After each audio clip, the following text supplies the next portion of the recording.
Muchas Muchas gracias. gracias. Sí, Ana. Muchas gracias a Isabel, Daniel, excelentes, excelentes. Vamos a dar paso a preguntas. Primero vamos a darle paso a preguntas a Daniel, que se tiene que retirar, y posteriormente Isabel, y una vez terminadas las preguntas, pasamos al segundo bloque. Maxi. Gracias, Ana. Gracias, doctor Kolodenko. Excelente presentación. Simplemente remarcar algunos mensajes claves de lo que fue tu presentación, Daniel. Lo primero, que hasta un 30% del asma grave en verdad no lo es. La segunda observación con la que me quedo es que, habida cuenta de todo lo que se utiliza de corticoides de POT, solo el 20% logra una mejoría de la función pulmonar con esta terapéutica. La tercera es que los corticoides inhalados reducen el efecto de, el fumar reduce el efecto de los corticoides inhalados. Y te lo dejo como pregunta, algo que me llamó la atención sobre las comorbilidades, dentro de las cuales más del 50%, exactamente el 65%, la primera comorbilidad es la dispepsia. Quisiera, por favor, tu opinión, porque una de las cosas que debemos buscar como diagnóstico diferencial, o de repente cuánta influencia tiene en el asma grave, es el tema del reflujo gastroesofágico, y si esto puede tener relación con el uso de los corticoides sistémicos también. Sí, yo creo que todo lo que dijiste, lo que enfatizaste, a mí me parece correcto.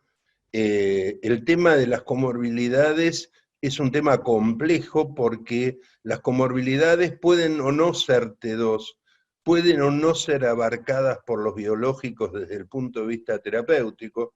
De repente la sinusitis con poliposis nasal es una comorbilidad excelente para determinados biológicos, para ser blanco también a la vez que uno trata el asma. Y hay otras comorbilidades como la obesidad, cuyo mecanismo es independiente de la inflamación T2, o por lo menos lo T2 tiene poco impacto, por lo cual es poco probable que con un biológico nosotros hagamos bajar de peso a alguien.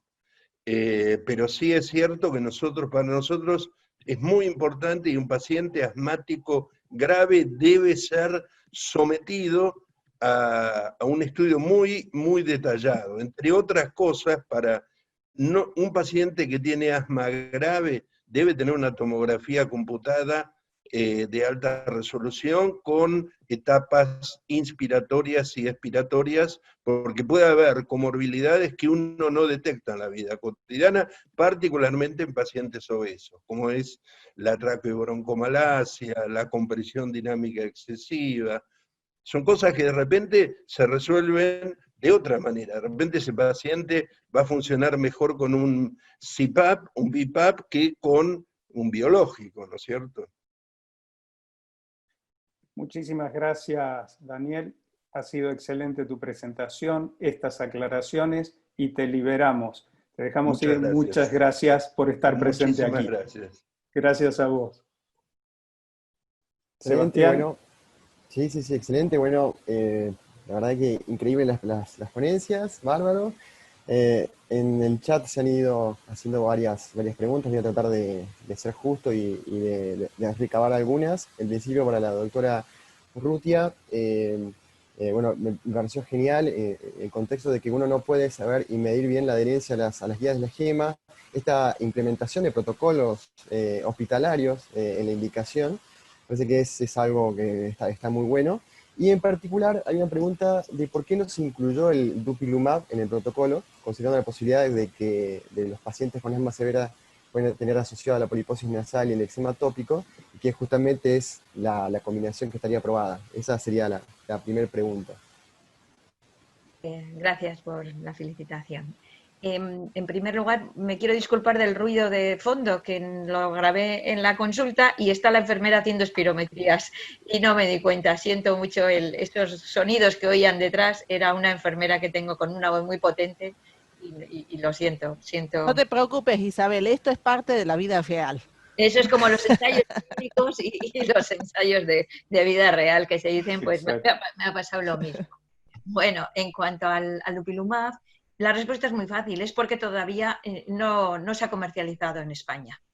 Entonces, el protocolo de los biológicos, el protocolo que tenemos en Osakidetza va contemplando, según van saliendo los tratamientos biológicos, los vamos actualizando e indicando. El Dupilumab tiene muy buena pinta, viene con muy buenas recomendaciones. Yo creo que va a ser un fármaco muy bueno. Los pacientes que lo utilizan en dermatitis atópica, que está aprobada la indicación, dan unos resultados sorprendentes en la dermatitis atópica. Parece que viene con, bueno, pues con una indicación además con menos, que no necesita tanta eosinofilia para su mejora. Y además que el óxido nítrico, la medición de fracción salada del óxido nítrico, que es un marcador muy sencillo para la práctica clínica habitual, parece que también nos puede ayudar para elegir este tratamiento. Bueno, sí, y después, bueno, en particular nosotros esa herramienta no la tenemos aprobada por ANMAT todavía, pero bueno, verdaderamente la indicación precisa del mepolizumab sería de mucha utilidad. Y una preguntita en particular, la verdad es que el anagrama de la elección de los biológicos en base a los biomarcadores es genial, pero ¿qué reflexión, Isabel, te merece, digamos, la implementación de biológicos en dos poblaciones? En principio, el contexto de la coyuntura epidemiológica del COVID, ¿no? Y por otro lado, en la población de las pacientes embarazadas. ¿Qué lugar tiene el biológico en esa población? Una reflexión sobre eso en particular. Bueno, en pacientes embarazadas no tengo ninguna experiencia, no he administrado ningún fármaco biológico en una embarazada. Tenemos una consulta específica en la unidad de asma del embarazo que nos envían la gente que lleva asma, y la experiencia es que no hay mucha dificultad. En el asma no he contemplado la posibilidad, o sea, en ninguna embarazada he visto que precisara biológico. En el segundo trimestre, que es cuando peor se ponen, pues alguna necesita algún rescate con corticoide oral, pero no. Mi respuesta es no tengo ninguna experiencia. Y en cuanto a lo del COVID, mi experiencia mientras duró el confinamiento, nosotros tuvimos aquí en España unos meses de confinamiento total. Nuestro hospital, para que se hagan idea, la neumología se hizo cargo al principio de todos los COVID y luego ya con la ayuda de los internistas, cardiólogos, endocrinos, infecciosos, todos los médicos acudieron al rescate. Pero la unidad de asma, nosotros ponemos los biológicos en la consulta, en la unidad de asma. Y con la enfermera esta tan estupenda que oían los sonidos de fondo, llamaba a los... al principio hubo como el paciente decía, ay, no me atrevo a ir, no me atrevo, pero esta mujer les decía, ven que no pasa nada y hay que tener el asma bien controlado. Ella lo decía porque... Y empezamos a dar, y nuestra experiencia, administramos, no falló nadie, la gente venía al hospital a administrarse los biológicos cuando les tocaba. En alguna ocasión entregamos algunos porque se puede entregar para la siguiente dosis, les entregábamos. Y además la sensación nuestra, luego hay una ponencia que ya nos contarán, pero la sensación que tenemos, sin ensayos ni nada, es que nuestros enfermos con asma grave y tratamiento biológicos han ido bien, especialmente bien. De hecho, como anécdota, el asma más grave que tengo yo en la consulta ingresó con una neumonía, un asma grave, una mujer de 70 años, con su marido hipertenso, ingresaron los dos por COVID, ella fue dada de alta antes que el marido con la hipertensión.